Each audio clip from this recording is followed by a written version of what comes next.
অবস্থার কারণে এটা দিনের কাজ হবে, আলেম ওলামা মানুষের নেশা হবে। নেশা নেশা বলতো নেশা মানে অভ্যাস।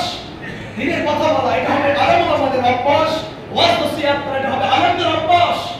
আলেমকে দাওয়াত দিয়েছে, গিয়ে সে ওয়াজ করে আসবে, এখন একটা পেশা হয়েছে যে আমাকে নিতে গেলে 15,000 টাকা দেওয়া লাগবে, এখন একটা পেশা কন্ট্রাক্ট হয়ে গেছে। আমি যেটাকে নেশা বানিয়েছিলাম এটাকে পেশা বানিয়েছি, যেটা পেশা এটাকে আমি নেশা বানিয়ে ফেলেছি। সামান্য শুনি আমি আপনার কাছে বলতে চাই, হাদিস শরীফের মধ্যে আসছে এক ব্যক্তি একটা খেজুর পরিমাণ জিনিস আল্লাহর রাস্তায় সদকা করেছেন, তার সম্পদ নাই। মান তাসাদ্দাকা বিআদলি তামরাতিন মিন কাসাবিন তাইয়িব, হালাল টাকা থেকে একটা খেজুর পরিমাণ, একটা খেজুর কয় টাকা?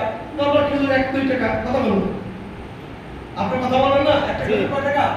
1 টাকা। ভালো খেজুর সর্বোচ্চ 5 টাকা 10 টাকা, তাই না?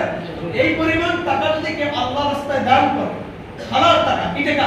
হালাল টাকা। আল্লাহ রাব্বুল আলামিন বলেন এই টাকাটাকে সুম্মা ইউরাব্বিহা লিফুলানিন, আল্লাহ নিজ হাতে এই টাকাটাকে কুদরত দিয়া লালন পালন করে আল্লাহ বড় করে থাকে। সুবহানাল্লাহ। হাত্তা তাকুনা মিসলা ফুলওয়া, এমন কি এই টাকাটা এমন হয়ে যায়, এইটা একটা বিশাল অহুদ পাহাড়ের মতো একদিন হয়ে যায়। হাসরের ময়দানে বান্দা দিয়েছে 1 টাকা, তিনি দেখবেন যে আমার আমলনামায় পৃথিবী পরিমাণ সম্পদ লেখা হয়ে আছে। সুবহানাল্লাহ। টাকাটা দুনিয়ায় তো 10 টাকা ব্যাংকে রাখলে আস্তে আস্তে করে টাকা বাড়তে একদিন লক্ষ হয়ে যায়। আর আমার আল্লাহ কয় বান্দারে, তুই আমার ধরে ভান্ডারে তুই টাকা জমা রাখ, তোর টাকাটা আমি কুদরতি হাতে বড় করে তুই দিবি 1 টাকা, আমি তোরে দেব কোটি কোটি। দুনিয়ার সুপার কম্পিউটার হিসাব করতে পারবে না যে তোর টাকাটাকে আমি কুদরত দিয়া কত বড় করে ফেলেছি। সুবহানাল্লাহ।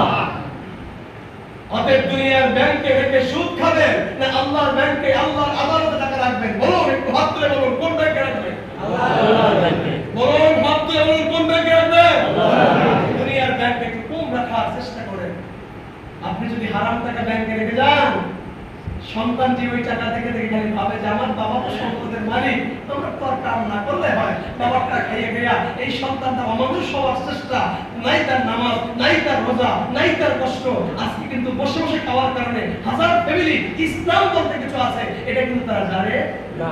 বাবা সম্পদ কোটি টাকা হয়ে গেছে, এরপরে শুধু জমা করতেছে। বাবা জমা না করে এবারে আপনি সন্তানকে মানুষ করার চেষ্টা করেন, এবারে স্ত্রীকে মানুষ করার চেষ্টা করেন, এবারে এই সম্পদ দিয়ে যান আপনার নামে, যে মৃত্যুর পরে আপনার কবর হবে জান্নাতের বাগান। কারণ আপনি মসজিদে জায়গা দিয়ে গেছেন, আপনার এই মসজিদে সেজদা দিয়েছেন এই মানুষগুলো, সব মানুষগুলো এই দোয়ার জায়গাটা আপনার জন্য জান্নাতের বাগান কবর হয়ে যাবে। সুবহানাল্লাহ। খালি ব্যাংকে জমা করে, এই ব্যাংক কি দুনিয়ার ব্যাংক আছে না আমাদের মুসলমানের পরকালের ব্যাংক আছে? পরকালের ব্যাংক আছে। কথা ভাবেন না, কথা ভাবেন না।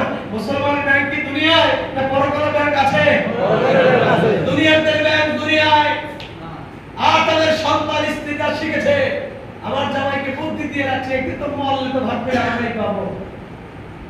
অথচ স্বামী প্রযোগ ছিল এই জমানো টাকা দিয়ে ভবিষ্যতের জন্য একটা ফান্ড তৈরি করা। মুসলমান তার দাবি আমি দুনিয়ায় থাকবো অল্প দিন, পরকাল হবে 5 কোটি কোটি বছর।